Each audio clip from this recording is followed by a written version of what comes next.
अस्सलाम वालेकुम दोस्तों, वहाँ टीटी सीटीटी 2024 के लिए हर सब्जेक्ट की शॉर्ट सीरीज हमारा उर्दू अभी चल रहा है टॉपिक हुरूफ तरदीद। वो हुरूफ जो किसी बात को रद्द करने के लिए यानी तरदीद जाहिर सी बात है रद्द करने के लिए इस्तेमाल हो हुरूफ तरदीद है, जैसे चाहे, ना, या तो, ना, ख्वाह वगैरह ऐसे अल्फाज यानी रद्द करने के लिए तरदीद से पता चलता है। हुरूफ जमीर इस्म की जगह इस्तेमाल होने वाले जो हुरूफ होते हैं हुरूफ जमीर कहलाते हैं, जैसे कि आप तुम वगैरह जो जमीर होता है वो। हुरूफ तशबीह वो हुरूफ जो एक चीज को दूसरी चीज के मानिंद सिमिलर बताने के लिए इस्तेमाल होते हैं, हुरूफ तशबीह, जैसे कि ऐसा, जैसा, वैसा, ये जो अल्फाज इस्तेमाल होते हैं वो। हुरूफ बयानिया जुमले में वजाहत या तफसील बयान करने के लिए जो के इस्तेमाल किया जाता है उसे हुरूफ बयानिया काफे बयानिया कहते हैं। ये दो अलग अलग जो अल्टरनेट नाम है ये भी ज़हन में रखिए। मसलन ऐलान किया जाता है कि आज बाद नमाज इशा महफिलें नात होंगी, ये जो के इस्तेमाल हुआ ये हुरूफ बयानिया का इजहार करता है।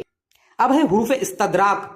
हुरूफ इस्तदराक यानी वो जो पहले जुमले के शबा को दूर कर दे, उसे हुरूफ, जैसा कि पहले जुमले में क्या बात बयान कीजिए उसको क्लियर कर दे, अलबत्ता, लेकिन, बल्कि, चूंकि